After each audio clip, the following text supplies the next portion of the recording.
بسم اللہ الرحمن الرحیم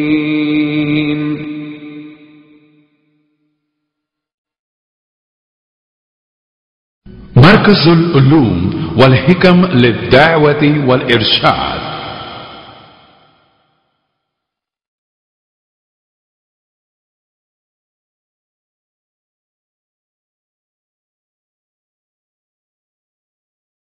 اللہ اکبر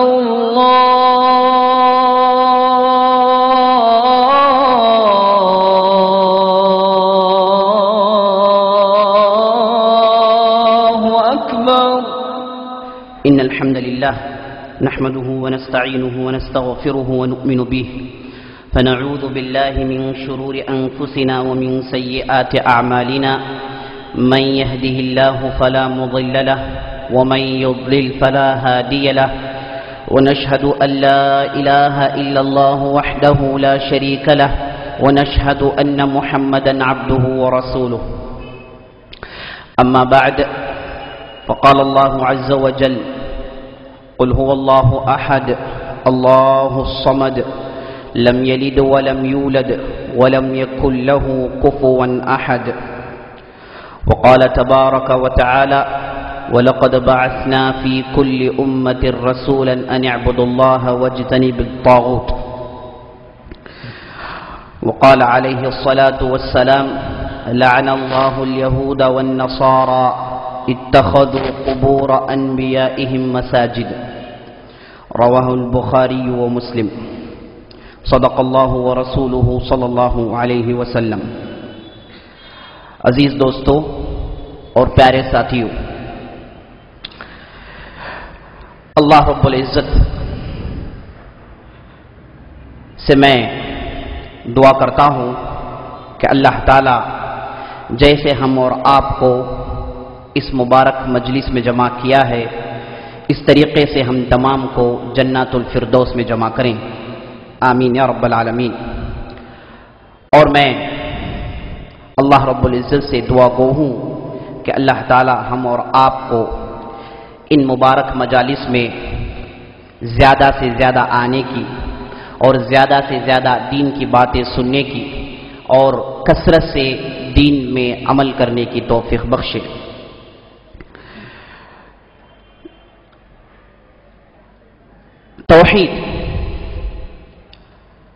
توحید ایک ایسی چیز ہے جسے پورا کرنے کے لیے اللہ رب العزت نے ساری دنیا کو بنایا. توحید ایک ایسی چیز ہے جسے قائم کرنے کے لیے اللہ تعالی نے ساری دنیا کو قائم کیا. اللہ تعالیٰ قرآن میں کہتا ہے وَمَا خَلَقْتُ الْجِنَّ وَالْإِنسَ إِلَّا لِيَعْبُدُونَ. میں نے انس اور جن کو، اللہ کے ڈھیر سارے مخلوقات ہیں، اس میں سے سب سے عقل مند مخلوقات تین ہیں، ایک ہے انسان، دوسرا جن، تیسرے ملائکہ. لیکن اس میں جن اور انسان کو اللہ تعالیٰ نے قوت تمیز دیا ہے، پاور آف سلیکشن دیا ہے، جس کے ذریعے سے وہ حق اور باطل میں فرق کر سکتے ہیں. جنت کا راستہ کون سا ہے اور جہنم کا راستہ کون سا ہے یہ پرکھ سکتے ہیں. اس طریقے سے اللہ تعالیٰ نے ان کو عقل دے رکھا ہے. تو اللہ تعالیٰ قرآن میں کہتا ہے جن اور انسان کو میں نے پیدا اس وجہ سے کیا ہے کہ وہ میرے ساتھ توحید کا سلوک کریں. میں نے ان کو پیدا ہی اس وجہ سے کیا ہے کہ یہ زمین میں آئیں اور توحید کو برقرار رکھیں. توحید کو قائم کرنا یہ اللہ تعالیٰ کا مقصد ہے، اسی لیے اللہ تعالیٰ نے سب کو پیدا کیا. قرآن میں ایک جگہ اللہ تعالیٰ کہتا ہے ہم نے جتنے بھی انبیاء، جتنے بھی رسول بھیجے ہیں، کس وجہ سے بھیجے ہیں؟ تاکہ وہ لوگوں کے درمیان جائیں اور ان کے درمیان توحید کا کام کریں اور ان کو شرک سے روکیں. توحید ایک بنیادی چیز ہے میرے دوست، اس کے علاوہ دنیا نہیں ہے.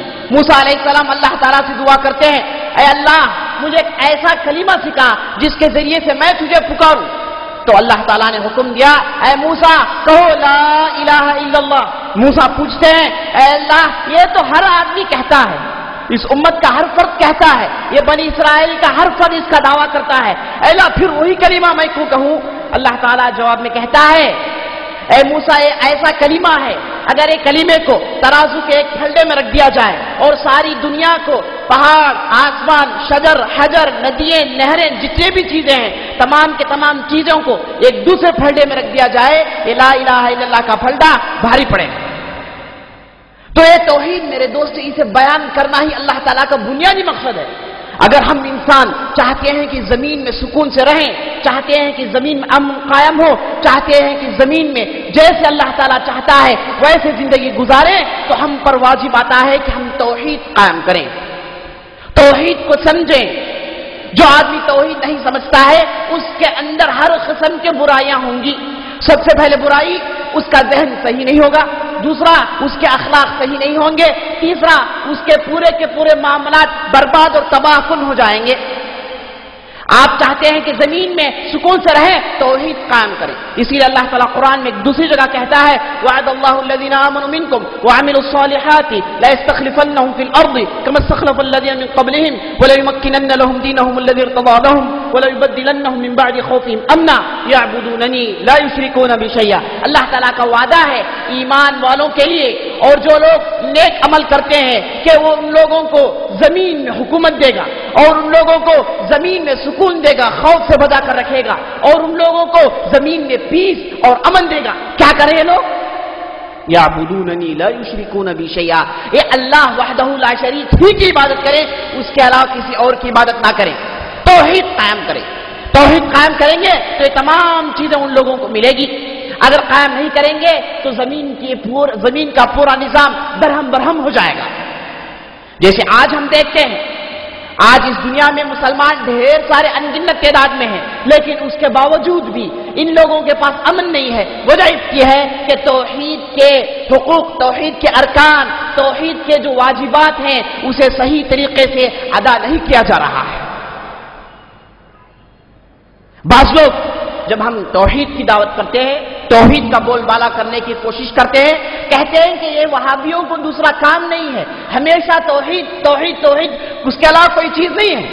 تو ہم کہیں گے کہ یہ جو آپ کہہ رہے ہیں گالی کے طریقے سے اصل میں یہ ہمارے لیے تعریف ہے. ہم انبیاء علیہ السلام رسول علیہ السلام کے طریقے میں جب نظر ڈالتے ہیں تو ہم کو معلوم ہوتا ہے ان کی پوری زندگی یہی ہوتی تھی. ابراہیم علیہ السلام جو امام الانبیاء ہیں جن کے تعلق سے نبی صلی اللہ علیہ وسلم کو حکم ہوا اتبع ملت ابراہیم حنیفہ اے محمد صلی اللہ علیہ وسلم آپ ابراہیم علیہ السلام کی اس طریقے کی اتباع کیجیے. تو ابراہیم علیہ السلام کیا کہتے ہیں رب جنبنی ان اعبد الاصنام رب جنبنی وبنی ان اعبد الاصنام اے اللہ مجھے اور میرے آل و اولاد کو شرک کی اس نحوست سے حفاظت دے. اے اللہ ہم کو ہمیشہ سے بچا کر رکھ کہ کہیں ہم یہ بت پرستی اختیار نہ کر لیں. اللہ کے علاوہ دوسروں کو پکارنے کا طریقہ یہ طریقہ ہمارا نہ ہو جائے. یہ کون دعا کر رہے ہیں؟ ابراہیم علیہ السلام جو امام التوحید ہے جنہوں نے ساری دنیا میں توحید کا ڈنکا بجایا. جہاں کہیں بھی گئے توحید کے لیے ڈٹ گئے موت کا مقابلہ کیا بڑے بڑے بادشاہ کے سامنے ڈٹ کر کھڑے ہو گئے. کس وجہ سے؟ توحید کی وجہ سے. تو میرے دوستوں توحید یہ بنیادی اساس ہے. اس کے علاوہ کوئی چیز نہیں. اس کے علاوہ کسی بھی قسم کی فلاح کسی بھی قسم کی بہبودی کسی بھی قسم کی اچھائی کا ہم تصور امیجنیشن بھی نہیں کر سکتے. اس میں کمپرومائز نہیں ہے میرے دوستوں. توحید کے مسائل میں کمپرومائز نہیں ہے. اس میں مصالحت نہیں ہے. توحید ایک ایسی چیز ہے جسے ڈنکے کی چوٹ پہ کہا جائے. اسی لیے نبی صلی اللہ علیہ وسلم کی زندگی ہم دیکھتے ہیں مکے کے اندر عجیب و غریب معاملہ ہے کہ آپ صلی اللہ علیہ وسلم کے خاص رشتہ دار ہیں. آپ صلی اللہ علیہ وسلم کے جو ہے چہیتے چچا ہیں چہیتے ماموں ہیں چہیتے رشتہ دار ہیں. سب مل کر آپ صلی اللہ علیہ وسلم کی مخالفت کرتے کرتے تھک جاتے ہیں. اللہ کے رسول صلی اللہ علیہ وسلم کے پاس آتے ہیں اے محمد تیرا کیا ماجرا ہے؟ ہم تجھے جانتے ہیں تو ہمارا محبوب تر آدمی ہے. یہ کیا ماجرا ہے؟ تو یہ توحید لے کر ہم لوگوں کو پاگل بنا دے رہا ہے. مشرکین کا سردار جس کا نام ولید بن مغیرہ تھا اللہ کے رسول صلی اللہ علیہ وسلم کے لیے ایک آپشن دیتا ہے. کہتا ہے محمد صلی اللہ علیہ وسلم اگر تو چاہتا ہے کہ ہمارے درمیان بادشاہت کریں، اگر تو چاہتا ہے کہ ہمارا بادشاہ رہے تو ہم تجھے بادشاہ ماننے کے لیے تیار ہیں۔ اور یاد رکھ لیجئے میرے دوستوں، عرب بادشاہوں کو نہیں مانتے، ان لوگوں کے اندر قبیلوں کے رؤسا ہوتے ہیں، قبیلوں کے سردار ہوتے ہیں، چونکہ یہ لوگ قبیلے میں بٹے ہوئے ہیں، سرداروں کو بڑا مانتے ہیں، بادشاہ کو نہیں مانتے۔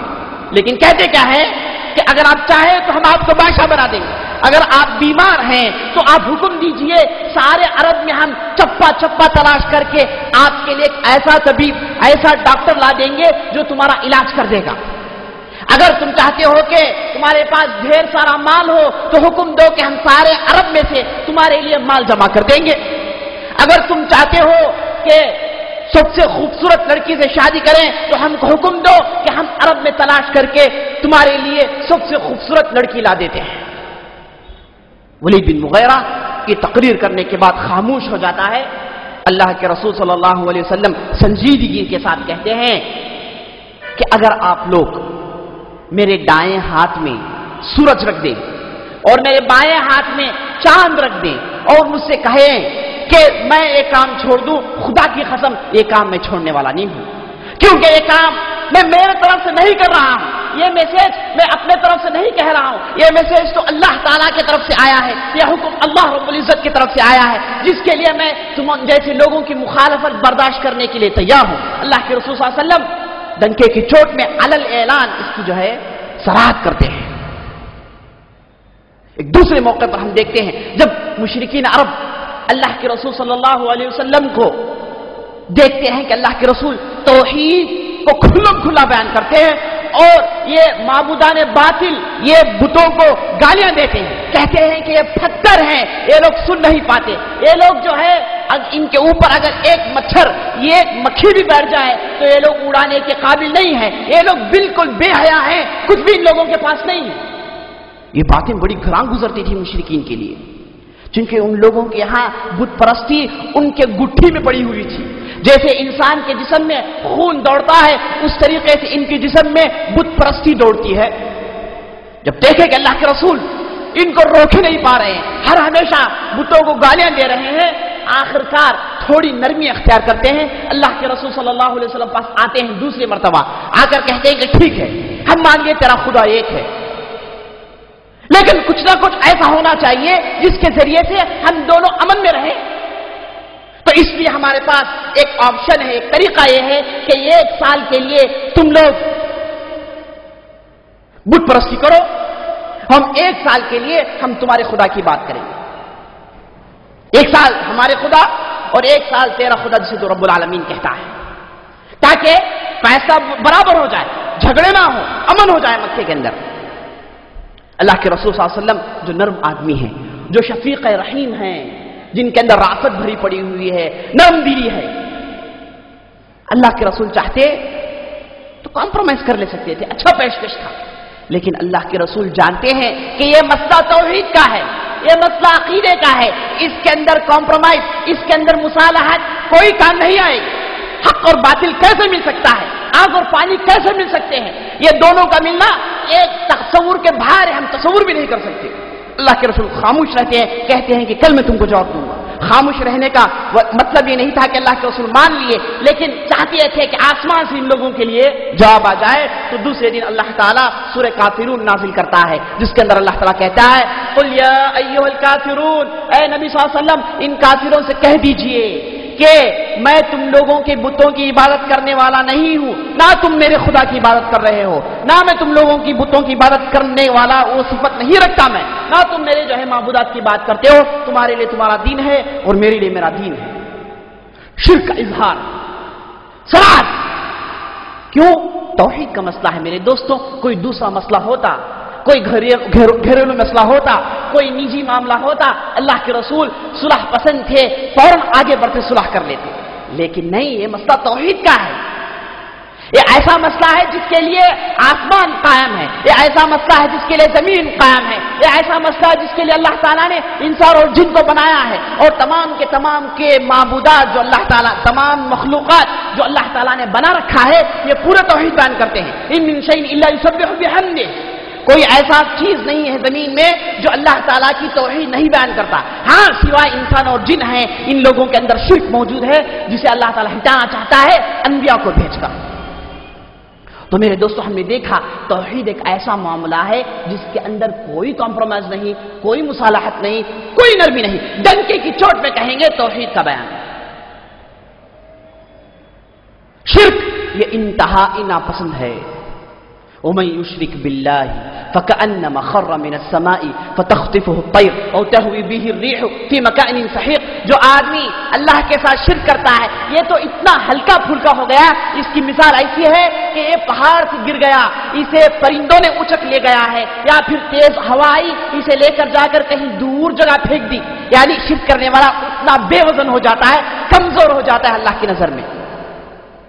ومن كان يرجو لقاء ربه فليعمل عملا صالحا ولا يشرك بعبادة ربه احدا. اگر کوئی آدمی اللہ تعالیٰ سے ملاقات کرنے کی خواہش کرتا ہے, مومن اللہ تعالیٰ سے ملاقات کرنے کی خواہش کرتا ہے میرے دوست, اس کا دل دنیا سے لگا نہیں ہوتا بلکہ اس کا دل اللہ سے متعلق ہوتا ہے. اسی لیے حدیث میں نبی صلی اللہ علیہ وسلم کہتے ہیں من احب لقاء اللہ احب اللہ لقاءه ومن کرہ لقاء اللہ کرہ اللہ لقاءه. جو آدمی اللہ سے ملاقات کرنا چاہتا ہے اس آدمی کی ملاقات کو اللہ تعالیٰ بہت پسند کرتا ہے. جو آدمی اللہ تعالیٰ کی ملاقات پسند نہیں کرتا اسے اللہ تعالیٰ ملنا نہیں چاہتا ہے. تو مومن اللہ سے ملنا یہ مومن کی بہت بڑی امید ہوتی ہے. اللہ کے بارگاہ میں کھڑے اور اللہ تعالیٰ اسے جو تحفے تحائف دے گا, جو نعمتیں اس پر نچھاور کرے گا اسے حاصل کرے, یہ مومن کا آخری مقصد ہوتا ہے. تو قرآن میں اللہ تعالیٰ کہتا ہے جو آدمی اللہ سے ملاقات کرنا چاہتا ہے وہ کیا کریں, نیک اعمال کریں اور اعمال میں شرک نہ کریں.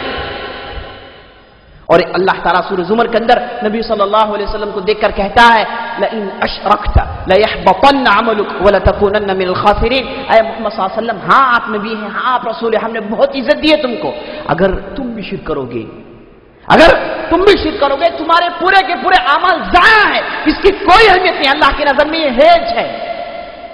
یہ حکم کسے ہو رہا ہے؟ نبی صلی اللہ علیہ وسلم کو ہو رہا ہے میرے دوستوں. تو توحید کا حکم دینا اور شرک سے بچنا یہی جو ہے اس امت کی اساس ہے. ساری دنیا میں اسلام کا بول بالا ہوا, ساری دنیا میں مسلمانوں نے اسلام کا ڈنکا بجایا, اسلام کی بگل بجا دی. کیسے بجا دی؟ توحید لے کر. کیا آپ سمجھتے ہیں کہ مسلمانوں نے ڈھیر سارے ممالک صرف چند سالوں میں, صرف 50 سال کے اندر ہم دیکھتے ہیں اسلام افریقہ کے اندر بہت دور چلا گیا, اور ہم دیکھتے ہیں کہ سیریا اور شام کی طرف اسلام بہت دور چلا گیا, اور اس طرف جو ہے ہم دیکھتے ہیں کہ چائنا تک پہنچ گیا ہے اور ہندوستان تک اسلام آ گیا ہے. صرف کم مدت میں, کم تصور بھی نہیں کر سکتے. اور آج کے جو بڑے بڑے ہسٹورینس ہیں وہ صرف ایک کم مدت میں اسلام کے پھیلے کو دیکھ کر کہتے ہیں کہ یہ کیسے ممکن ہے, اور ان میں سے بعض لوگ حق کہہ دیتے ہیں کہ ضرور بھی ضرور اس کے پیچھے کوئی سپریم پاور ہے, ضرور بھی ضرور اس کے پیچھے کوئی الہی طاقت ہے جس کی وجہ سے ساری دنیا میں یہ اسلام بڑی تیزی سے پھیل گیا. جب ہم یہ تیزی سے پھیلنا اور ہم دیکھتے ہیں کہ لوگ کثرت سے اسے قبول کرتے ہیں, اس پر جب ہم غور کرتے ہیں تو ہم کو معلوم ہوتا ہے کہ اسلام کے اندر جو توحید کا ڈوز ہے, جو توحید کا جو گلوکوز ہے, یہ اتنا پختہ ہے کہ جو بھی آدمی سے چکھتا ہے اس کا گرویدہ ہو کر رہ جاتا ہے. اسلام بڑی تیزی سے پھیلا. جہاں کہیں بھی یہ مسلمان, کیا میسج تھا ان کا؟ لا الہ الا اللہ محمد رسول اللہ. اے لوگوں لا الہ الا اللہ کہو, نہیں کوئی معبود برحق سوائے اللہ کے, اور محمد صلی اللہ علیہ وسلم اللہ کے رسول ہیں, اس کا اقرار کرو. یہی میسج تھا جسے لے کر بڑی تیزی سے زمین میں مسلمان پھیل گئے. اسلام پھیلنے کی یہی واحد وجہ ہے میرے دوستوں, اس کے علاوہ کوئی چیز نہیں. مسلمانوں کے پاس, عربوں کے پاس اتنی طاقت نہیں تھی کہ کبھی وہ رومن اور کبھی جو ہے گریس اور کبھی جو ہے پرشین جیسے بڑے بڑے طاقتوں کا مقابلہ کر سکتے تھے. کبھی ان لوگوں کے اندر یہ طاقت نہیں تھی. یہ طاقت اسلام نے دیا ان کو, یہ طاقت ایمان کی وجہ سے آئی, یہ طاقت توحید کی وجہ سے آئی. اس کے علاوہ کوئی ایسی طاقت نہیں تھی جس کے ذریعے سے عرب ساری دنیا میں پھیل جاتے, جبکہ عرب ان لوگوں کی کوئی اہمیت نہیں تھی. ان لوگوں کو جیسے ہم آج ہمارے دور میں چوڑیے والوں کو دیکھتے ہیں, ٹرائب پیپل کو دیکھتے ہیں, اس طریقے سے معمولی قسم کے لوگ تھے. لیکن ایک میسج آیا ان لوگوں کے درمیان جو اتنا پختہ تھا, اتنا پختہ تھا, جس کے ذریعے سے ساری زمین میں بڑی تیزی سے پھیل پھیل گیا اور جو بھی سنتا ہے اسے فوراً قبول کر لیتا. یہ تھے مسلمان میرے دوستوں، یہ تھے صحابہ، یہ تھے تابعین جن لوگوں نے توحید کا کام کیا.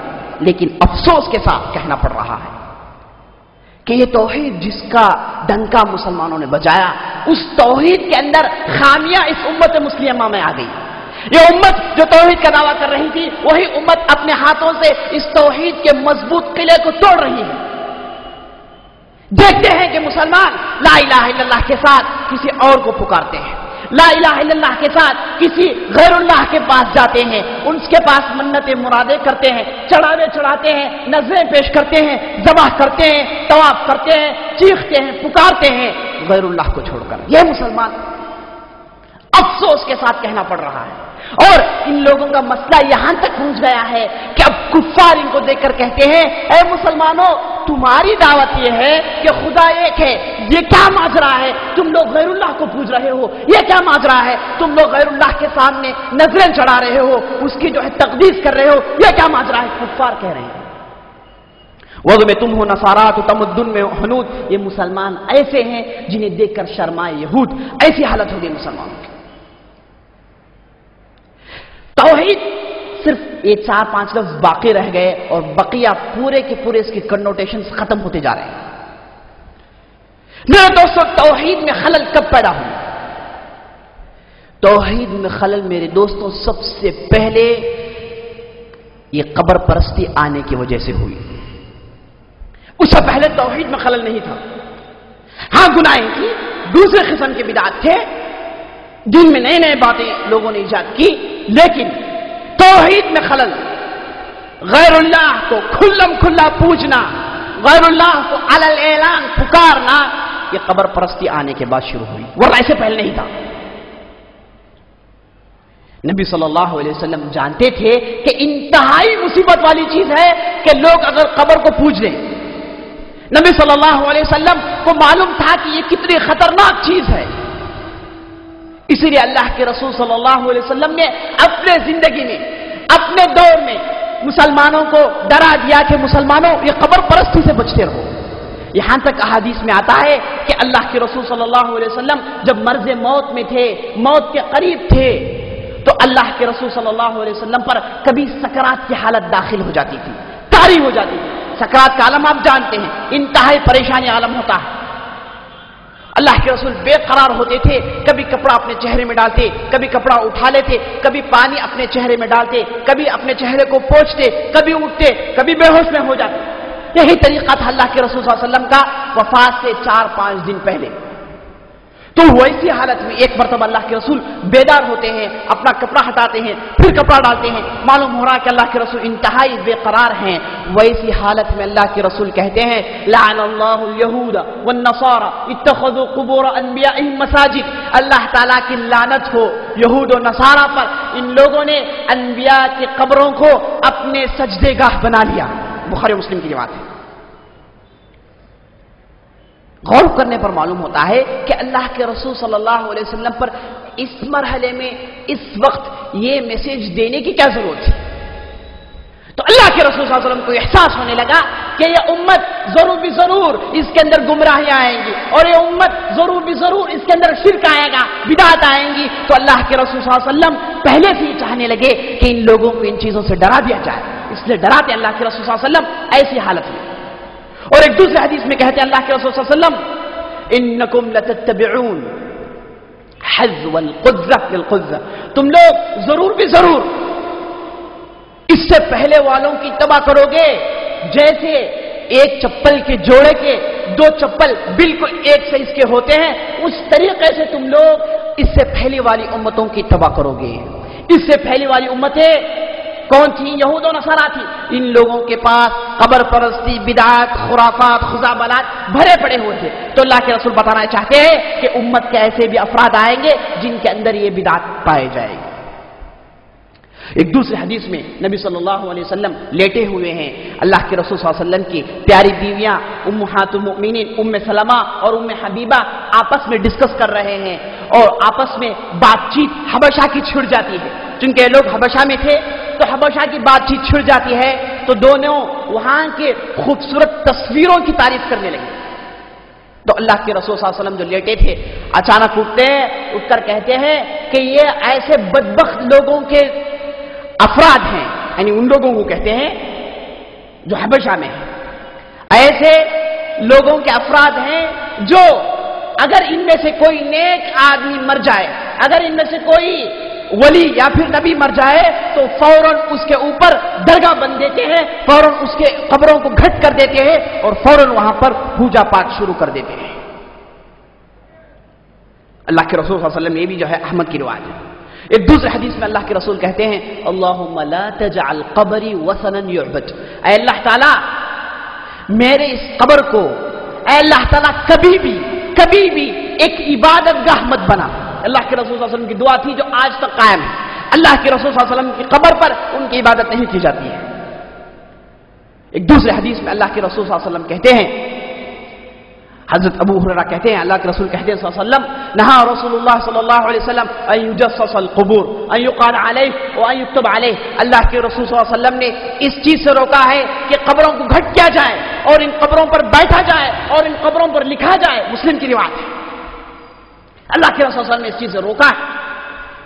اور اللہ کے رسول صلی اللہ علیہ وسلم کبھی کبھار بعض لوگوں کو کہتے ہیں کہ جاؤ زمین میں سیری کرو، دیکھو اگر کہیں پر بھی کسی بھی قسم کا بت ہو تو فوراً اسے توڑ ڈالو، اگر تم دیکھو کہ کہیں بھی کوئی قبر ہے جو حد سے زیادہ اونچی ہے تو اسے صحیح طریقے سے اس کی تصویر کر دو۔ اللہ کے رسول صلی اللہ علیہ وسلم عام طور پر لوگوں کو اس مہم پر بھیجتے تھے۔ اس کے بعد جو صحابہ ہے بالکل اللہ کے رسول صلی اللہ علیہ وسلم کے طریقے پر عمل کیے۔ حضرت عمر کے تعلق سے آتا ہے کہ ان کے دور میں ایک مرتبہ حج ہوتا ہے، لوگ حج کرنے جاتے ہیں، حضرت عمر لوگوں کو فجر کی نماز پڑھاتے ہیں، فجر کی نماز پڑھنے کے بعد جب سلام پھیرتے ہیں تو دیکھتے ہیں کہ بعض لوگ اٹھ کر دوڑ رہے ہیں، پوچھتے ہیں کہ یہ لوگ کہاں دوڑ رہے ہیں، تو جواب ملا کہ یہ لوگ اس جگہ دوڑ رہے ہیں جہاں اللہ کے رسول صلی اللہ علیہ وسلم نے نماز پڑھی تھی، چاہتے ہیں کہ جا کر وہاں پر یہ نماز پڑھے۔ حضرت عمر کہتے ہیں کہ کہاں ہے وہ جگہ، لوگ بتاتے ہیں کہ وہاں ہے اس جھاڑی کے پاس، اور حضرت عمر غصے میں آ کر کہتے ہیں کہ اس جھاڑ کو کاٹ ڈالو۔ اور یاد رکھنا اس طریقے سے اس سے پہلے والی امتوں نے بربادی میں اپنے آپ کو بربادی میں ڈال لیا۔ غارت اور برباد ہونے کی طریقے یہی تھے کہ وہ لوگ ایسے کام شروع کر دیتے ہیں جسے اللہ کے رسول نے اس پر اپنا مہر نہیں لگایا ہے۔ اسی طریقے سے حضرت عمر کے دور میں ایک بستی ہے جس کا نام تستر، اس بستی میں جب مسلمان داخل ہوئے تو دیکھتے ہیں کہ یہ بستی والوں کا طریقہ یہ ہے کہ جب بھی اگر جو بارش نہ ہوتی، زمین سوکھ جاتی، قحط سالی ہوتی تو فوراً ایک جگہ دوڑ کر جاتے جہاں پر ایک بیڈ ہے جس میں ایک آدمی لٹایا گیا ہے، اس آدمی کو لے کر آتے اور کھلے آسمان میں رکھ دیتے اور اللہ کے ہاں ہاتھ اٹھا کر کہتے تو بارش برس جاتی ہے۔ یہ خبر حضرت عمر کو پہنچتی ہے تو حضرت عمر فوراً ابی بن کعب کو بھیجتے ہیں کہ جا کر دیکھو کیا ماجرا ہے۔ ابی بن کعب آتے ہیں، دیکھتے ہیں کہ اس لاش کے پاس ایک کتاب رکھی گئی ہے، اس میں عبری زبان میں، ہیبریو لینگویج میں چند باتیں لکھی گئی ہیں۔ تو حضرت ابی اسے اٹھاتے ہیں، عربی میں ترجمہ کرتے ہیں، ترجمہ کرنے کے بعد حضرت عمر کے پاس بھیجتے ہیں اور حضرت عمر وہاں سے حکم دیتے ہیں کہ اسے فوراً دفن کر دیا جائے۔ اور دفن کرنے کا طریقہ کیا ہوتا ہے کہ ایک ہی جگہ تقریباً 13 سے 14 گڈھے کھودے جاتے ہیں، گڑھے بنائے جاتے ہیں، اور رات کے موقع پر بغیر لوگوں کو بتائے اس قبروں میں سے کسی قبر میں اس آدمی کو دفن کر دیتے ہیں اور لوگوں کو پتہ ہی نہیں چلا کہ وہ آدمی کہاں ہے۔ اور لوگ پریشان ہونے لگے تو کہا گیا کہ یہ معاملے تمہارے اسلام کے پہلے کے ہیں، اسلام لانے کے بعد ڈائریکٹ اللہ تعالیٰ سے پوچھو۔ اب اسلام لانے کے بعد تمہارا تعلق اللہ تعالیٰ سے ڈائریکٹ قائم ہو گیا ہے، اب ایسی چیزوں کی کوئی ضرورت نہیں۔ دیکھیں کس طریقے سے اس لاش کو حضرت عمر دفن کرتے ہیں اور اس قبر کو چھپا دیتے ہیں۔ کیوں؟ کیا وجہ ہے؟ اس وجہ سے کہ ضرور بھی ضرور لوگ اگر معلوم ہو جائے کہ فلاں قبر میں فلاں شخص دفن ہے تو اس کے پاس جمع ہو جائیں گے، اس سے چمٹ جائیں گے، وہاں پر مختلف قسم کی عبادات شروع کر لیں گے۔ اس لیے حضرت عمر نے بڑے ہوشیاری کے ساتھ اس قبر کو چھپا دیا۔ تو ہم حضرت عمر کا نام لینے والے، حضرت ابو بکر کا نام لینے والے، ہم کو چاہیے کہ ان کے طریقے پر بڑی مضبوطی سے عمل کیا جائے۔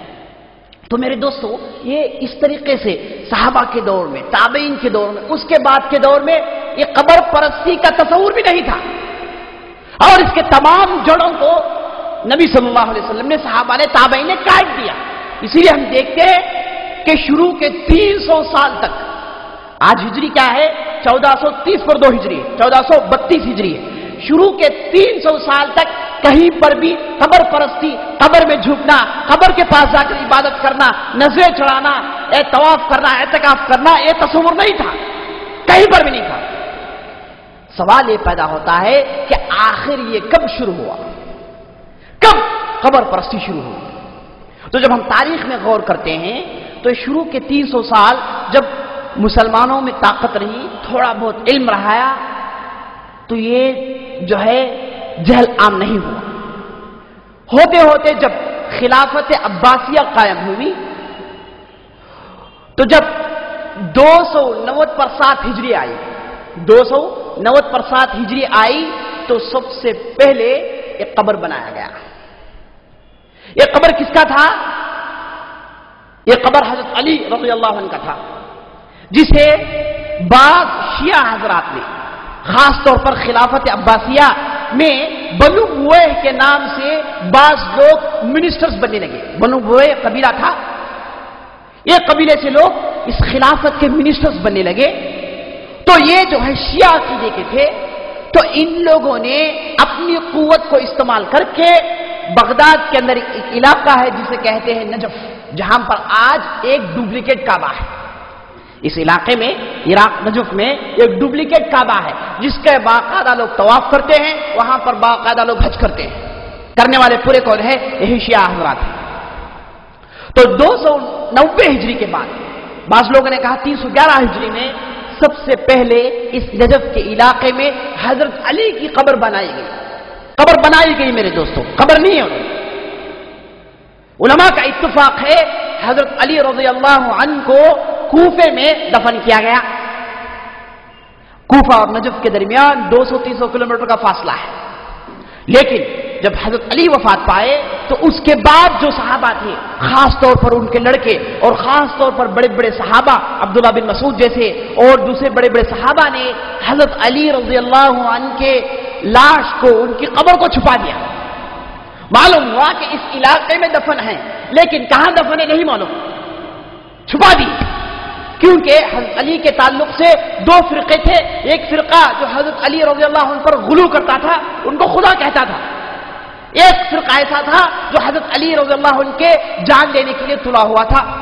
تو دونوں بھی فتنے ہیں، اس فتنے سے بچنے کے لیے اس دور کے صحابہ نے حضرت علی کے قبر کو چھپا دیا۔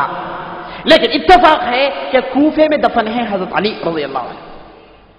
ہمارے علاقے کے بعض خرافاتی حضرات یہ کہتے ہیں کہ حضرت علی کا جو ہے اصل میں قبر نہیں ہے، جو وفات پائے تو آسمان سے 2 بڑے ہاتھ نکل آئے اور لوگوں سے حکم ہوا کہ 2 ہاتھ میں حضرت علی کی لاش کو دے دی جائے اور پیچھے پلٹ کر دیکھے بغیر تم لوگ آگے بڑھ جاؤ۔ اس طریقے سے جو ہے بہکی بہکی باتیں کرتے ہیں، لیکن صحیح تاریخی اعتبار سے ہم دیکھتے ہیں تو حضرت علی کا قبر کوفے میں ہے، لیکن یہ شیعہ حضرات اپنی بدعات، اپنے خرافات کو رواج دیتے ہوئے نجف کے اندر یہ قبر بنائی، جسے جو ہے ان لوگوں نے کہا کہ حضرت علی کی قبر ہے۔ وہاں پر ایک مشہد بنایا، ان لوگوں عمارت بنائی اور حکم ہوا تو پورے شیعہ ادھر جمع ہوتے تھے اور جمع ہو کر جو ہے وہاں پر مختلف قسم کی بدعات کرتے تھے۔ یہاں سے قبر پرستی شروع ہوئی۔ دیکھتے ہی دیکھتے آنن فانن سارے عالم اسلامی میں ڈھیر سارے قبر وجود میں آ گئے۔ جیسے دیکھیے 209 پر 6 ہجری میں اسماعیل الساسانی نامی ایک شخص کی قبر بنائی گئی، اور 360 پر 6 ہجری میں محمد بن موسیٰ نام کی جو ہے ایک شخص کی قبر بنائی گئی ایران کے اندر۔ اور اسی طریقے سے 7 بیٹیاں کے نام سے، جیسے ہمارے یہاں 16 سیدہ کے قصے پڑھتے ہیں، اس طریقے سے عربوں کے پاس 7 بیٹیاں کے قصے ہیں، جو ہے ان کے 7 قبر ہے مصر کے اندر۔ یہ 400 ہجری میں ہوا۔ اور اس کے بعد ہم دیکھتے ہیں سب سے پہلے قبہ، یہ جو بتایا میں یہ سب کیا ہے؟ قبر ہے، جس میں گھٹ کر کے لوگ باقاعدہ عبادت شروع کر دیے۔ باقاعدہ قبے جو بنائے گئے وہ سب سے پہلے 280 پر 4 ہجری میں قبۃ الصلیبیہ کے نام سے بغداد کے اندر ایک بادشاہ کی بیوی اپنے بچے کے جو ہے خواہش پہ یہ قبہ بناتی ہے جس کے اندر اپنے بچے کو دفن کی. اس کے بعد کے لوگ آئے تو کہے کہ بہت بڑا آدمی ہے, تو اس کی عبادت ادھر شروع کر لیے. تو میرے دوست اس طریقے سے کب شروع, آپ غور کیجئے 300 ہجری میں. یہی جو ہے قبر پرستی کی ایجاد ہے, اس سے پہلے قبر پرستی نہیں تھی.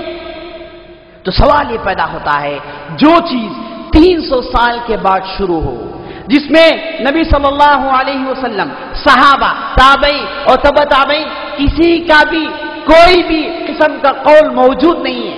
ایک چیلنج ہے, کھلم کھلا چیلنج ہے.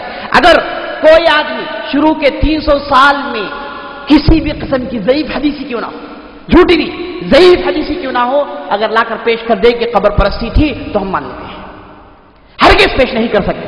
جھوٹے کھڑے ہوئے احادیث ہیں, جیسے ایک گھڑی ہوئی حدیث ہے کہ جس میں جھوٹا کہنے والا کہتا ہے کہ نبی صلی اللہ علیہ وسلم نے کہا اگر تم لوگوں کو پریشانی آ جائے فعلیکم باصحاب القبور, پریشانی آ جائے تو پورے کے پورے دوڑ کر قبر والوں کے پاس چلے جائیں.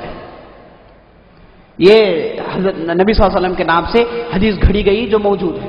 یہ جھوٹی حدیث ہے, اس کے جھوٹ ہونے میں جو ہے بال برابر بھی شک نہیں ہے, پکی جھوٹی حدیث ہے.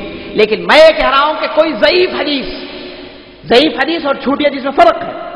میں کہہ رہا ہوں کہ کوئی ضعیف حدیث بھی آپ پیش کر دے شروع کے 300 سال میں قبر پرستی تو ہم مان لیتے ہیں. جتنی باتیں پورے کے پورے جھوٹے اور گھڑے ہوئے باتیں ہیں جسے اور اسلام سے کوئی تعلق نہیں. تو ہم ان عقل مند حضرات کو پکارتے ہیں جن کو اللہ تعالیٰ نے عقل دی ہے, جو سوچتے ہیں, جو دنیاوی اعتبار سے بہت آگے بڑھے ہیں, جو انجینئر ہیں, ڈاکٹر ہیں, بہت عقل مندی جو ہے جس کے ذریعے سے بہت ترقیاں حاصل کی ہیں. ان سے ہم کہتے ہیں کہ آپ حضرات جو عقل رکھتے ہیں کیوں نہیں آپ غور کرتے, جو چیز نبی صلی اللہ علیہ وسلم نے نہیں شروع کی, جو چیز تابعین نے, صحابہ نے نہیں شروع کیا, جو چیز 300 سال کے بعد شروع ہوئی, وہ چیز کو تم لوگ دین کا حصہ کیوں بناتے ہو؟ تعجب کی بات یہ ہے کہ بعض قبریں, بلکہ بعض اہل علم کہتے ہیں جتنے بھی قبریں دنیا میں موجود ہیں اس میں 90% قبریں جھوٹی ہیں. جیسے حضرت حسین رضی اللہ عنہ کے تعلق سے آتا ہے کہ ان کی قبر 4 جگہ ہے دنیا میں. آدمی ایک ہے, کیسے 4 جگہ دفن ہو سکتا ہے؟ تعجب کی بات ہے. لبنان میں ایک قبر ہے حسین کے نام سے, مصر میں قبر ہے حسین کے نام سے. بعض لوگوں نے کہا نہیں, یہ لبنان میں جو ہے یہ حضرت حسین کا جسم ہے اور مصر میں جو ہے یہ حضرت حسین کا سر ہے. تو اگر یہ بھی مان لیں, ٹھیک ہے سر مان لیے, تو سر بھی 4 جگہ ہے. دمشق میں ایک سر ہے, یمن میں ایک سر ہے, اور اس کے بعد جو ہے ایران میں ایک سر ہے. تو سر آخر 4 کیسے ہو سکتے ہیں؟ یہ ہنسنے کی بات نہیں میرے دوستوں, غور کرنے کی بات ہے. دیکھیے شیطان نے کیسے گمراہ کر دیا. اچھا یہ چھوڑی تاریخی باتیں, ہم نے اپنی آنکھوں سے دیکھا ہے. یہاں پر شولے میں, یہاں کی بات کر رہا ہوں میں, دور ان کی بات نہیں. یہاں پر ایک آدمی تھا, اس آدمی سے کوئی دشمنی نہیں ہے جی, لیکن ہم اس کی حالت بیان کر رہے ہیں کہ اس کی حالت یہ تھی کہ اسے اور نماز سے آسمان اور زمین کے درمیان جو فاصلہ ہے وہ فاصلہ تھا. وضو ہو سکتا ہے زندگی میں ایک بار کیا ہو, کپڑے اتنے پھٹے پرانے اور منظر اتنا جو ہے متنفر منظر کہ آپ تصور بھی نہیں کر سکتے. آدمی بوڑھا تھا تو ایک جگہ بیٹھا رہا. چند دن وفات پاتے ہی اس کی قبر بندی گئے اور باقاعدہ زیارت ہوتی ہے, اور ان کے سامنے بابا ولی لگا دیا گیا اور باقاعدہ زیارتیں ہو رہی ہیں, اور ادبتیاں اور کیا کیا میٹھے چاہیے سب کچھ آپ کو ادھر مل جائے گا. یہ اپنے آنکھوں کی بات کہہ رہا ہوں.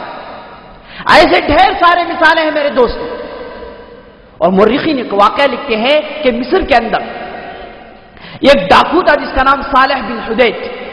یہ ڈاکو جو تھا اپنی ڈاکو گیری میں بہت آگے بڑھ گیا تھا, تو حکومت نے چاہا کہ اسے پکڑ لے. تو یہ بچتے بچتے ایک گویے کے گھر میں داخل ہو گیا, ایک عورت گانے والی ناچنے والی گھر میں داخل ہو گیا اور جا کر اسے بہکانے لگا. تو عورت نے کہا کہ ٹھیک ہے تم رہ جاؤ, میں تمہاری حفاظت کرتی ہوں. تو وہ گائک عورتہ نے کیا کہا کہ جو ہے ایک آدمی میرے گھر میں آیا ہے جس کے ڈھیر سارے کرامت ہیں, یہ لوگوں کو نظر نہیں آتا ہے لیکن اس کی آواز سنائی دیتی ہے. ایسے ویسے کہہ کر اس آدمی کے تعلق سے جھوٹے باتیں پھیلانے لگی. ہوتا ہوتا بات ایسا بڑھا کہ یہ آدمی وفات پا گیا, تو اسے اندر ہی دفن کر دیا گیا, اور اس کے تعلق سے ڈھیر سارے جھوٹے قصے لکھ دیے گئے, لوگوں میں عام کر دیے گئے. یہاں تک کہ مصر کا بادشاہ جس کا نام خدیوی اسماعیل تھا، وہ ایک مرتبہ آ کر دیکھتا ہے، دیکھنے کے بعد کہتا ہے کہ یہاں پر بہت بڑی درگاہ بنا دی جائے، تو بہت بڑی درگاہ بنا دی گئی اور آج بھی لوگ وہاں پر زیارت کرتے ہیں۔ تو آدمی کون تھا میرے دوستوں؟ ایک ڈاکو آدمی تھا۔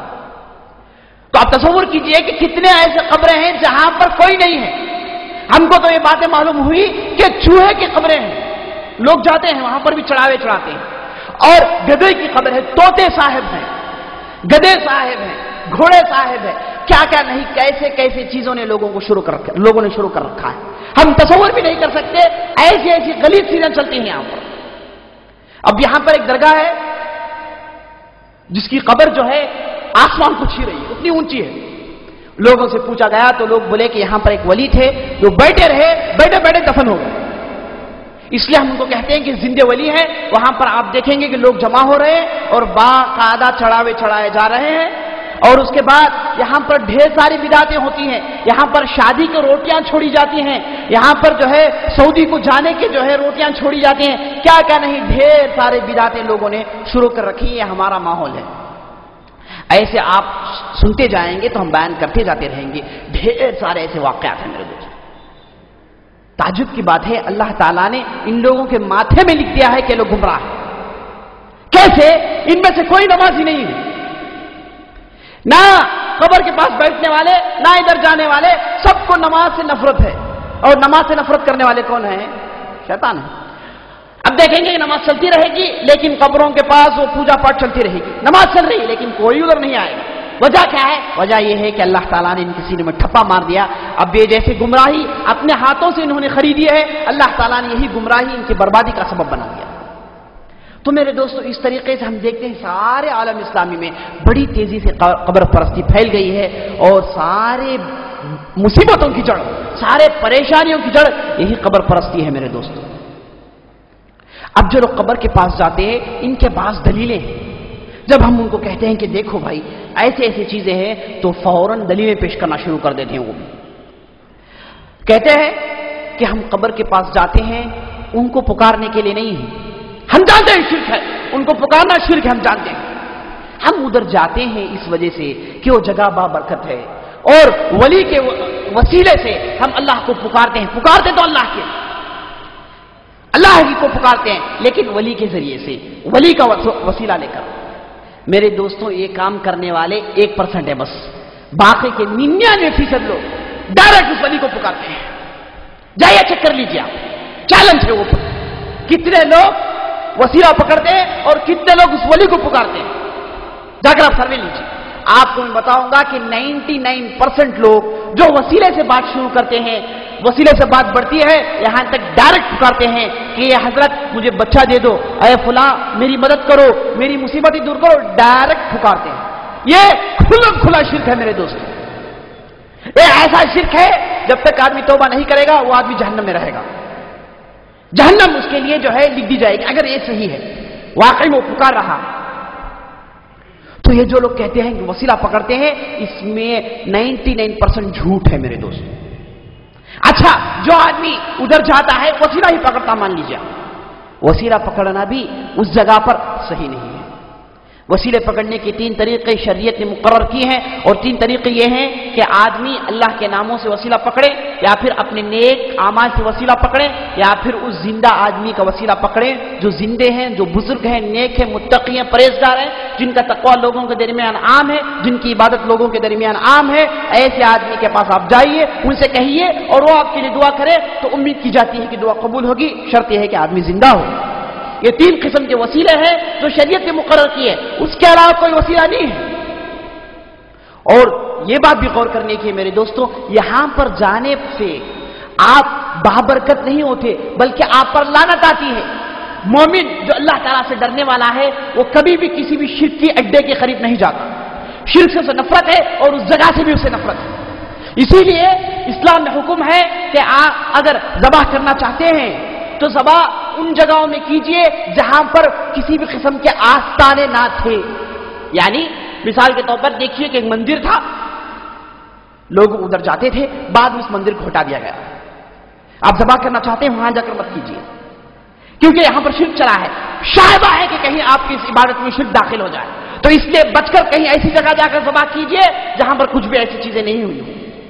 تو میرے دوستوں دیکھیے شرک سے کیسے بچایا گیا ہے۔ تو یہاں پر جانے سے آپ بابرکت نہیں ہوتے، یہاں پر جانے سے آپ پر لعنت نازل ہوتی ہے۔ اور تیسری چیز یہ ہے کہ جب قبر کو گھٹ کرنا جائز نہیں تھا تو آپ کے لیے یہ جواز کہاں سے مل گیا کہ آپ باقاعدہ اس پر تیل چڑھا رہے ہیں، باقاعدہ آپ اس پر مسائل چڑھا رہے ہیں، باقاعدہ آپ اسے گھٹ کر رہے ہیں، اور باقاعدہ آپ نے اس پر عمارت بن رکھی ہے۔ اس کی دلیل آپ کو کہاں سے مل گئی؟ یہ تمام چیزیں ایسی ہیں جسے اللہ کے رسول صلی اللہ علیہ وسلم نے روکا ہے۔ تو دوسرا شبہ جب ہم ان کو کہتے ہیں کہ بھائی دیکھو اللہ ہی کو پکاریے، یہاں پر مت جائیے، تو بڑے کسی بھی قسم کی ہچکچاہٹ کے ساتھ کہتے ہیں کہ قرآن میں جو بھی آیتیں نازل ہوئی جہاں کہیں بھی شرک سے روکا گیا ہے اس سے مراد بت ہیں، اس سے مراد بت ہیں، ہمارے اولیاء نہیں ہیں۔ جہاں کہیں بھی قرآن میں کہا گیا کہ اللہ کے علاوہ کسی کو مت پکارو، اللہ کے علاوہ کسی کی عبادت مت کرو، اللہ کے علاوہ سے مراد یہاں پر بت ہیں جو مشرکین جس کی عبادت کرتے تھے، ہمارے اولیاء نہیں ہیں۔ میرے دوستوں صریح گمراہی ہے، صریح گمراہی ہے۔ جب اللہ تعالیٰ نے ایک ایسا لفظ استعمال کیا جس میں کہا گیا کہ اللہ کے علاوہ، تو اس میں سب داخل ہیں، سب داخل ہیں، چاہے وہ نبی ہو، رسول ہو، چاہے جو بھی ہو، سب اس میں داخل ہے۔ اللہ کے علاوہ کسی کو نہیں پکارا جائے، یہ اصول ہے، یہی شریعت ہے۔ تو اس قسم کے بہکے دلیلیں پیش کرتے ہیں جسے سننے کے بعد آدمی سوچنے لگتا ہے یہ کہنے والا عقل مند ہے یا یہ کہنے والا عقل سے کھوڑا ہے۔ اور اسی قسم کی دلیل بعض لوگ کہتے ہیں تھوڑا ایموشنل طریقہ یہ ہے کہ بھائی ہم پریشانی آئی، تکلیف آئی، ہم جو ہے اللہ کو بہت پکارے، کوئی جواب نہیں ملا، تو اس لیے ہم نے فلان درگاہ پر چڑھاوے چڑھائے، فلان درگاہ کے پاس گئے تو ہماری دعا قبول ہو گئی۔ تو میرے دوستوں پھر چیلنج، 99% لوگوں کی التجائیں پوری نہیں ہوتی۔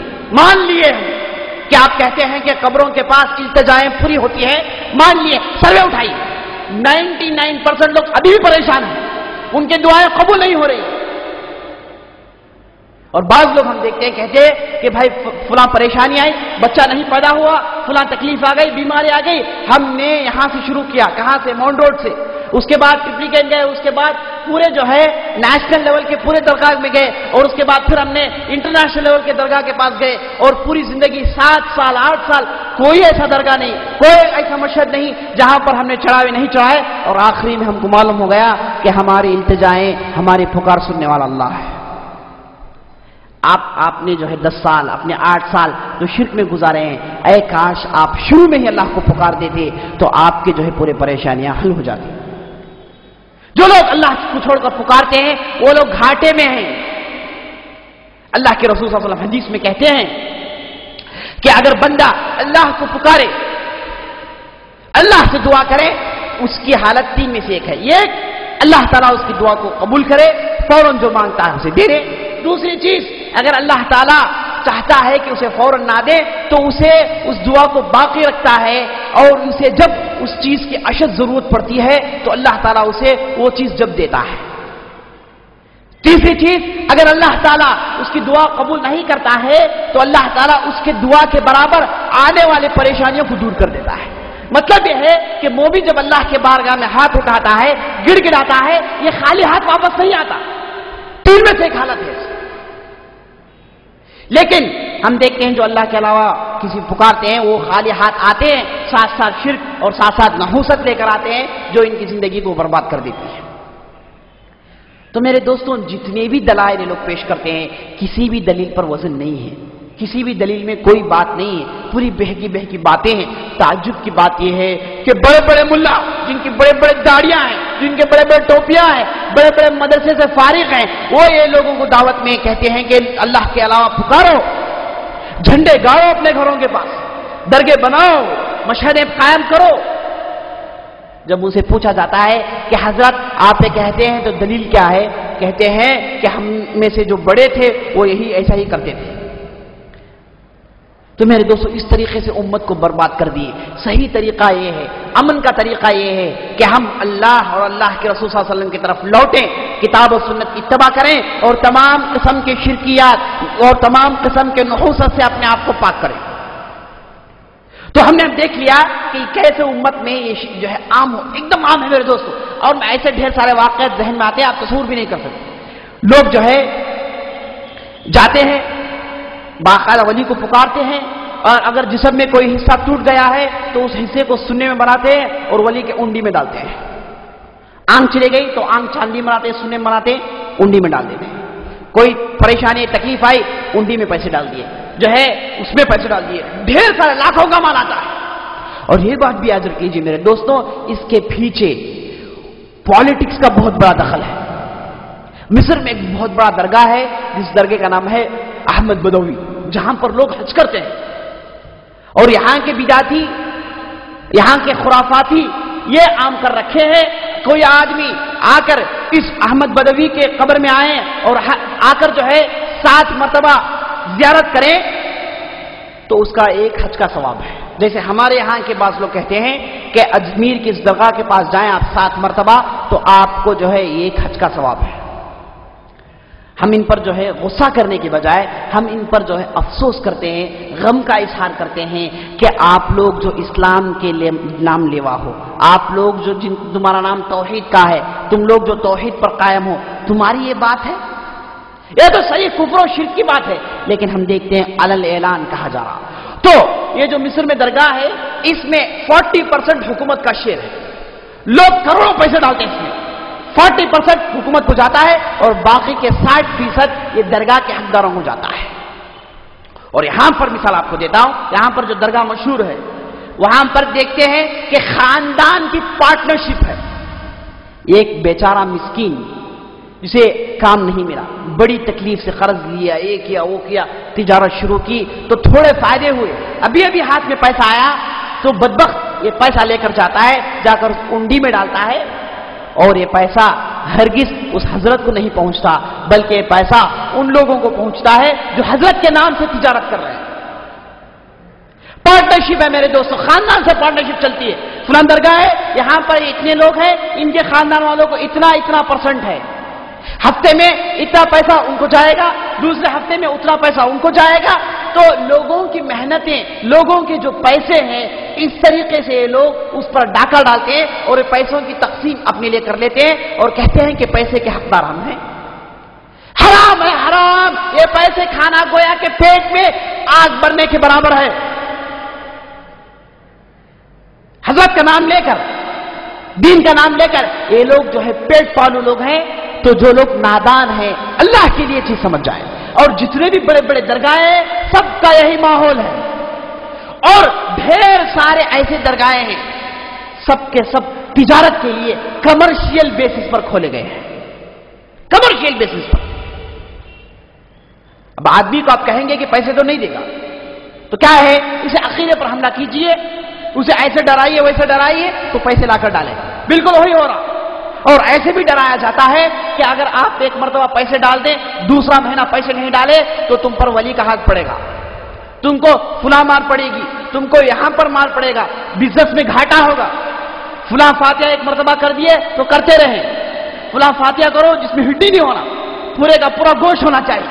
فلاں فاتحہ کرو اس میں میٹھے میں مسکا ڈالا جائے. اس طریقے سے لوگ جو ہے لوگوں کا پیسہ لوٹتے ہیں. یہ ہنسنے کا ماحول نہیں میرے دوستوں، یہ غم کرنے کا ماحول ہے. غم کرنے کی چیز ہے، افسوس کیا جائے، افسوس کیا جائے. تو میرے دوستوں یہ آپ نے سنا اور ڈھیر ساری باتیں ہیں. میں مختصر اپنی بات ختم کرتا ہوں. اور نتیجہ کیا ہے، رزلٹ کیا ہے، ہم کو کیا کرنا ہے. ہم نے سن لیا یہ خرافات ہیں موجود، کیا کیا جائے. سب سے پہلا کام جو ہم کو کرنا یہ ہے کہ لوگوں کے اندر دین کی تعلیم عام کی جائے. لوگ دین سے دور ہیں میرے دوستوں. آپ جتنے بھی ایسی قسم کے لوگوں کو دیکھیں گے جو دین نہیں جانتے، دین نہیں جانتے، بالکل نہیں جانتے، کھولے ہیں. ایک آدمی ایک واقعہ پیش کیا تو ایک آدمی جو علم رکھتا تھا اس نے کہا کہ بھائی یہ واقعہ ضعیف ہے. تو اس آدمی کو غصہ گیا، واقعہ ضعیف ہے، تمہارے بابا ضعیف جی، یہ کیسا ضعیف ہو سکتا ہے. آدمی کو نہیں معلوم کہ روایت میں صحیح ہے، ضعیف ہے، حسن ہے، علم نہیں ہے لوگوں، تو بھڑک کر بولا کہ تمہارے والد ضعیف ہے، یہ حدیث ضعیف نہیں ہے جی۔ اس معلوم کیا ہو رہا؟ معلوم یہ ہو رہا ہے کہ یہ آدمی کے پاس نالج نہیں ہے، نہیں معلوم دین کیا ہے۔ اور کئی ایسے لوگ ہیں جو ایسے کام کرتے ہیں، ان کو نہیں معلوم کہ کتنے فرض نماز ہیں۔ آپ تعجب کریں گے، ہم نے دیکھا ہے سفر میں کیسے نماز پڑھے نہیں معلوم، معمولی صورتیں نہیں معلوم، سورہ فاتحہ صحیح نہیں معلوم، ٹرانسلیشن کبھی ان لوگوں نے قرآن کھول کر پڑھا ہی نہیں۔ تو جہل، انتہائی اگنورنس عام ہے میرے دوست۔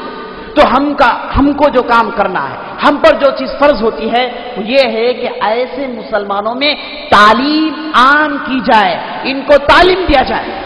سب سے پہلے ان کو قرآن پڑھانے سکھایا جائے، قرآن سے خرید کریں، قرآن کے تعلیمات سکھایا جائے۔ قرآن ایک ایسی چیز ہے میرے دوستوں، آپ اس پر محنت کرنے کی ضرورت نہیں ہے، وہ خود اس آدمی کو لے کر چلے جائے گی جنت کو، وہ اسی طاقت ہے قرآن کے اندر۔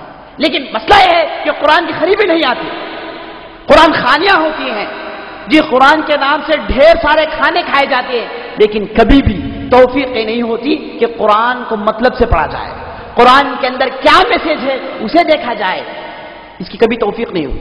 تو جتنے بھی ایسے قسم کے لوگ ہیں ہمارے بھائی جن کو اللہ تعالیٰ نے ہدایت نہیں دیا ہے، ان لوگوں کی یہی حالت ہے میرے دوستوں، بلکہ 99% لوگوں کی یہی حالت ہے۔ آپ جا کر چیک کر لیجیے، نہیں معلوم قرآن کیا کہتا ہے، نہیں معلوم حدیث کیا کہتی ہے، صرف ایک قسم کا جوش ہے۔ آج ہم دیکھتے ہیں بعض ایسے حضرات ہیں جن کے پاس جوش ہے، اٹھ کھڑے ہوتے ہیں لڑنے کے لیے، وہاں بھی کبابی شبابی لبابی مار کر جہاں سے مارا لا دیں، اٹھ کے کھڑا ہوتا ہے، لیکن اس نادان کو نہیں معلوم کہ اس کے پیچھے کیا ہو رہا ہے، اسلام کیا کہہ رہا ہے، نادانی سے وہ اپنی حرکتیں کرتا ہے۔ تو ضرورت اس بات کی ہے کہ لوگوں کے درمیان صحیح تعلیم کو عام کیا جائے، اس کے لیے نیک نوجوان، اس کے لیے پابند نماز، پابند تعلیمات اسلامی ایسے نوجوان کھڑے ہو اور اس دعوت کو عام کریں، وہ ایسی چیز کی ضرورت ہے۔ دوسری چیز جو کرنے کی ہے، ایسے لوگوں سے بیٹھ کر باقاعدہ ڈسکس کیا جائے، ان سے ڈسکشن کیا جائے، ڈیبیٹ نہیں، ڈیبیٹ کریں گے تو کوئی رزلٹ نہیں آئے، ان سے ڈسکشن کیا جائے، مناقشہ کیا جائے، بیٹھ کر ان سے گفتگو کی جائے، ان کی بھی دلیلیں سنیں جی، وہ لوگ کیا کہتے ہیں دلیلیں سنیں اور ان کی دلیل توڑی جائے، جو بھی کہتے ہیں اسے سمجھایا جائے کہ آپ جو کہتے ہیں دلیل نہیں ہے، یہ دلیل اور جو چیز جس پر آپ دلیل دے رہے ہیں آسمان زمین کا فاصلہ ہے، تو آپ کے پاس اتنا نالج ہو جس کے ذریعے سے آپ ان کی دلیلوں کو توڑیں، یہ بہت ضروری ہے۔ تیسرا کام جو کرنے کا یہ ہے کہ قرآن کی تعلیم، قرآن کی تفسیر، قرآن کے معنی و مطالب، قرآن کے آیتوں کی شرح، قرآن کی سورتوں کی تفسیر، یہ لوگوں میں عام کیا جائے۔ ڈھیر سارے مساجد ہیں، بتائیے ایک ایسا مسجد جس میں صحیح معنی میں قرآن کی تفسیر ہوتی ہو، اکا دکا نظر آئے گا آپ کو۔ مسجد ایک ایسی جگہ ہے جہاں پر قرآن کی شرح ہونی چاہیے، قرآن کی تفسیر ہونی چاہیے، لیکن نہیں ہو رہا، لوگوں میں تعلیم نہیں ہے۔ تو میرے دوستوں یہ تیسرا کام، یہ بھی اشد ضرورت ہے کہ قرآن کی تفسیر، قرآن کی تعلیمات عام ہوں۔ چوتھی چیز، جو لوگ توحید کا دعویٰ کرتے ہیں، جو لوگ توحید کہہ کر اپنے سینوں کو ٹھونکتے ہیں، ان لوگوں کو چاہیے کہ یہ اپنے اعمال درست کریں، اپنے اندر نیکی پیدا کریں۔ توحید کا دعویٰ ہے چہرے میں داڑھی نہیں، توحید کا دعویٰ ہے نماز کی پابندی نہیں، توحید کا دعویٰ ہے ہر قسم کی برائیاں ہیں، توحید کا دعویٰ ہے اخلاق میں صفر ہے، توحید کا دعویٰ ہے کیریکٹرز کچھ بھی نہیں ہے، توحید کا دعویٰ ہے صبر کا کوئی چیز ہی نہیں ہے۔ اگر ایسا ہو تو کام نہیں بنے گا بلکہ کام بگڑے گا۔ توحید کا بول بالا کرنے والے ان کے اخلاق اچھے ہوں، نرمی ہو ان کے پاس، یہ چیز آج آپ کو دیکھنے کو نہیں ملتی ہے۔ جو آدمی توحید کہتا ہے تو لوگ سمجھ جاتے ہیں کہ آدمی جھگڑالو ہے، مساجد وغیرہ میں توحید موحد، یہ آدمی جھگڑالو ہے، اس کے پاس بات کریں گے تو جھگڑے گا۔ میرے دوستو یہ طریقہ ان لوگوں کا ہے، ہمارا نہیں ہے۔ ہم لوگوں کو نرمی اختیار کرنی چاہیے، جھگڑے کریٹ نہیں کرنا چاہیے، بلکہ سلو ڈسکشن کے ساتھ لوگوں کی دلوں کو پہنچنے کی کوشش کی جائے۔ اگر آپ نے صحیح معنی میں کام کر لیا، یہ ایک ایسے لوگ بن گئے جو توحید کو سمجھنے لگے، تو اس کے بعد آپ کو زور حاصل ہو گیا، آپ کو طاقت حاصل ہو گئی تو آپ زور سے کام لے سکتے ہیں، لیکن یہ کام اسے وقت لگے گا. آپ کے پاس گورنمنٹ ہونی چاہیے، آپ کے پاس طاقت ہونی چاہیے، تب جا کر آپ کر سکتے ہیں. جیسے ہم دیکھتے ہیں سعودی عرب کے اندر محمد بن عبد الوہاب کو جب گورنمنٹ کی طاقت حاصل ہوئی، انہوں نے اپنے ہاتھوں سے ڈھیر سارے درگاہوں کو ڈھا دیے، اپنے ہاتھوں سے. حضرت عمر کے ایک بھائی تھے جن کا نام زید بن خطاب تھا، جن کی بہت بڑی درگاہ ریاض کے اندر تھی، جسے انہوں نے محمد بن عبد الوہاب نے اپنے ہاتھوں سے ڈھایا. ڈھیر سارے قبروں کو پھوڑے گئے، اور مکے کے اندر ڈھیر سارے جو مشاہد، ڈھیر سارے درگے بنے رکھے گئے تھے، ان تمام کو پھوڑ دی. لیکن کب؟ جب ان کے پاس گورنمنٹ آئی، طاقت آئی. تو میرے دوستو، جب تک کرنے کا کام کیا ہے؟ نرمی سے دعوت کا طریقہ اختیار کریں اور سمجھانے بجھانے، تفہیم اور افہام، یا پھر افہام و تفہیم کا طریقہ اختیار کریں، اسی میں کامیابی ہے. بس اسی سے اپنی بات ختم کرتا ہوں. اور ڈھیر ساری باتیں ہیں، انشاءاللہ پھر کبھی موقع ملے تو ہم اس پر تفصیل سے گفتگو کریں گے. ھذا وباللہ توفیق، وصلی اللہ علی نبینا محمد وعلی آلہ وصحبہ اجمعین. كنتم خير أمة أخرجت للناس تأمرون بالمعروف وتنهون عن المنكر وتؤمنون بالله ولو آمن أهل الكتاب لكان خيرا لهم منهم المؤمنون وأكثرهم الفاسقون.